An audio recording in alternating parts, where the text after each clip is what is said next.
मेरे साथ सभी बोलेंगे, भारत माता की,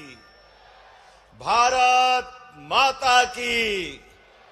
स्वर्गीय भारत रत्न अटल बिहारी वाजपेयी अमर रहे। आज के इस बहुत गरिमापूर्ण गौरवपूर्ण आयोजन में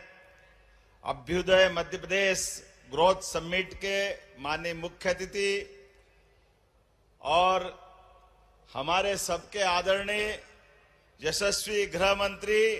श्रीमान अमित शाह जी का जोरदार अभिनंदन करें। हमारे बीच आज वो बहुत सारी सौगात लेके आए हैं। मंच पर ही विराजमान माननीय मंत्री भारत सरकार श्रीमान ज्योतिरादित्य सिंधिया जी, माननीय अध्यक्ष श्रीमान नरेंद्र सिंह तोमर जी, माननीय प्रदेश अध्यक्ष हेमंत खंडेलवाल जी, माननीय प्रभारी मंत्री तुलसीराम सिलावट जी और मंचस्थ सभी सम्मानीय अतिथिगण, उद्योगपतिगण, इस अवसर पर ग्वालियर के सभी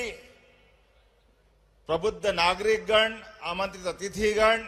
और इस अवसर पर हमने अपने रोजगार और उद्योग वर्ष में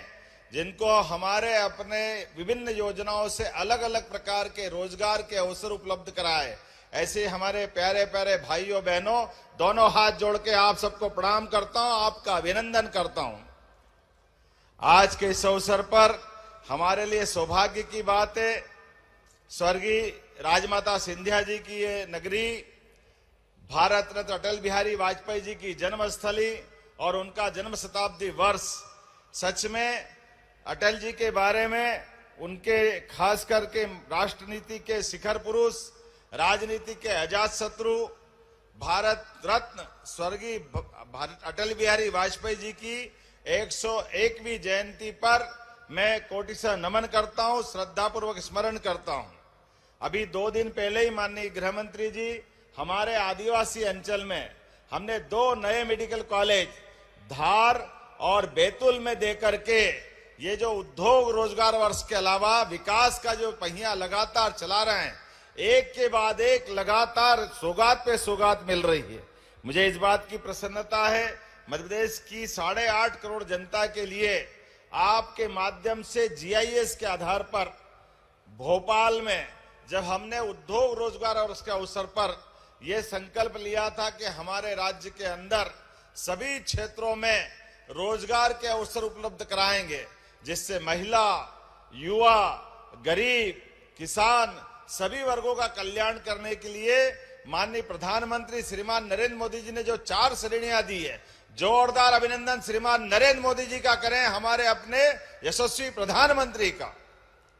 जिनके कारण से हमारी सरकार, उनके आशीर्वाद से, आपके कुशल मार्गदर्शन से एक एक करके सभी क्षेत्रों में समान रूप से अपने विकास के नए आयाम रख रही। जब मैं उद्योग रोजगार वर्ष की बात कर रहा हूं तो आज इस अवसर पर लगभग 2 लाख करोड़ के निवेश का जो सौगात आपने प्रदेश को दी है वो अद्भुत दी है। लेकिन इसके अलावा भी माननीय गृह मंत्री जी को मैं धन्यवाद देना चाहूंगा। हमारी सालों पुरानी एक ऐसी 35 साल पुरानी परेशानी जिसके आधार पर इस प्रदेश ने कई दंश सहे, कई निरपराध लोगों के हाथ काटे गए, पैर काटे गए, हत्याएं की गई नक्सलवादियों द्वारा, और आपने अपनी माननीय प्रधानमंत्री जी के आशीर्वाद से और आपकी कुशल रणनीति के बलबूते पर ऐसे नक्सलवादियों के सफाये का, उनके सरेंडर का, नक्सलिज्म खत्म करने का, माओवादियों से ये जो देश को, प्रदेश को मुक्त कराने का संकल्प लिया, मुझे इस बात की प्रसन्नता है। आपने उसकी लाइन भी निश्चित की। आजादी के बाद पहली बार ऐसा एक तरह से इतने कठिन विषय को लेकर के एक संकल्प लेते हुए एक राजनेता, और केवल संकल्प के धनी नहीं, उसको मूर्त रूप कराने वाले गृह मंत्री हमारे बीच जब रहे, मुझे इस बात की प्रसन्नता है। आपके मार्गदर्शन में मध्य प्रदेश ने 11 दिसंबर को लाल सलाम को आखिरी सलाम किया है। मैं आपको बधाई देना चाहता हूं। सच में यह बहुत बड़ा काम आपके माध्यम से हुआ है, जिसके आधार पर कांग्रेस के लोग जिनने अपने शासनकाल में अपने एक मंत्री को खोया, वो मुख्यमंत्री दुर्भाग्य के साथ कहना पड़ेगा, अपने ऐसे घटनाक्रम के बाद भी उन दुर्दांत नक्सलवादियों के लिए जब हमारे सिपाही बहादुरी पूर्वक अपने बलिदान से लंबी परंपरा कायम करते हुए हमारे लिए नक्सलिज्म के खिलाफ आम जनता को बचाने का प्रयास करते हैं। हमारी पुलिस उनको मारती है तो दुर्भाग्य के साथ कहना पड़ेगा, कांग्रेस के नेता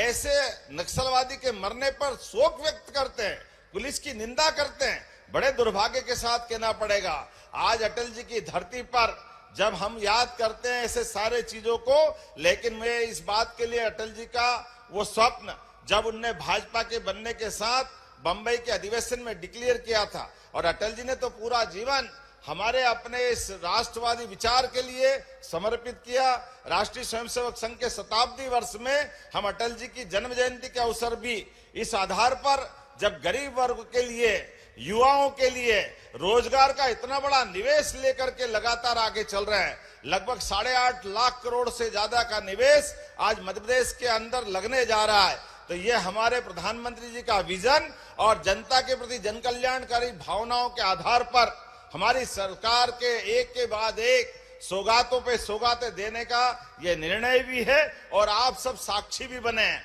मैं मध्य प्रदेश की धरती पर यशस्वी गृह मंत्री जी का पुनः वंदन करता हूं, अभिनंदन करता हूं, और उम्मीद करता हूं आपका आशीर्वाद हमको इसी प्रकार लगातार मिलता जाएगा। अटल जी की जन्म जयंती को इससे अच्छा सार्थक करने का कोई मौका क्या हो सकता है, जब हम ग्वालियर की धरती पर लाखों करोड़ों लोगों को रोजगार उपलब्ध करा रहे और साथ ही साथ प्राकृतिक खेती का एक रीवा में एक और आयोजन कर रहे हैं। ये अटल जी के हमारे उनके व्यक्तित्व के आधार पर, हमारी पार्टी की विचारधारा के बलबूते पर ये जो बड़ी बड़ी सौगातें मिल रही है, एक बार फिर मैं आपके माध्यम से प्रदेश की जनता को बधाई देना चाहता हूं और जोरदार अभिनंदन करें यशस्वी गृह मंत्री का मध्य प्रदेश की धरती पर। आप सबसे आह्वान करते मेरी बात समाप्त करता हूं। मेरे साथ बोले, भारत माता की।